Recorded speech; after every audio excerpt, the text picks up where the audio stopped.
লেখাপড়ায় মনোযোগ বরাবর আমার কম ছিল, বুঝলে। মা এ ঘর থেকে ঠেলে তুলে দিত, আবার গিয়ে দাদুর ঘরে শুয়ে পড়তুম। দাদুর ঘরে দুটো তক্তাপোষ পাতা থাকতো, একটা দাদু শুতো আর একটা আমরা বসে পড়তুম। তা সেই তক্তাপোষটা দরজা খুললে পুরো রাস্তার শেষ সীমানা পর্যন্ত দেখা যেত। আর শেষ সীমানায় একটা কল ছিল, সেখান থেকে জল আনতো, 1000 ফুটের কল।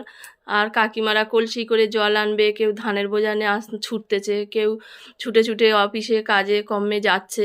তাই এইসব দৃশ্যগুলো বসে বসে দেখতুম। পড়াশোনা তো আর হতো নি।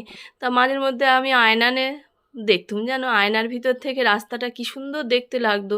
এমনি যেসব জায়গাগুলো খালি চোখে দেখবে, সেটা ক্যামেরায় ধরে দেখবে কত সুন্দর দেখতে লাগে না?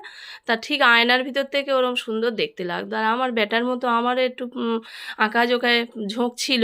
ছোটোবেলায় অনেক ছবি এঁকে দাদুর ঘরে মাটির দেয়ালে সব টিঙিয়ে দিয়েছিলাম।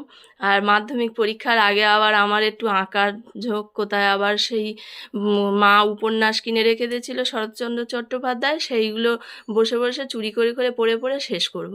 এদিকে পড়াশোনার বেলা লবডঙ্কা, কিন্তু ওই সব বইগুলো পড়তে আবার খুব আগ্রহ।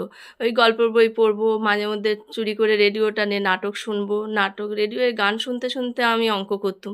একবার ছোটোবেলায় আমার ওই ছোটো বোনের সঙ্গে রেডিওয়ে নাটক শোনানে দুজনে ঝগড়া করে আর রেডিওটা নিয়ে আছাড় মেরে ভেঙে দিয়েছিলাম। আর ওই রেডিওটা কিন্তু আমিই কিনেছিলাম মনে হয়, একটা স্টাইপেন্ডের টাকা পেয়ে। আর তখন তো আমাদের বাড়ি টিভি ছিল না, জানো। আমার একটা কাকার বাড়ি ব্যাটারি টিভি চলতো, সারা সপ্তাহে সবাই অপেক্ষায় থাকতুম ওই রবিবার করে সিনেমা দেখার জন্য। আর তখন গ্রামে সব জায়গায় কারেন্ট থাকলেও আমাদের পাড়ায় একটু রাস্তার গন্ডগোলের জন্য কারেন্ট ঢোকেনি।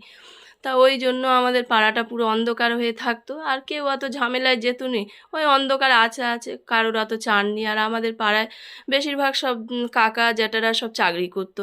ওই জন্য মানে কয়েক ঘর বাদ দিলে বাকি সব জ্যাঠা যে কাকারা সবাই চাকরি চলে যেত অফিসে। ওই জন্য কারোর অত চাঁট ছিল না, আছে আছে ওরম চলতেছে।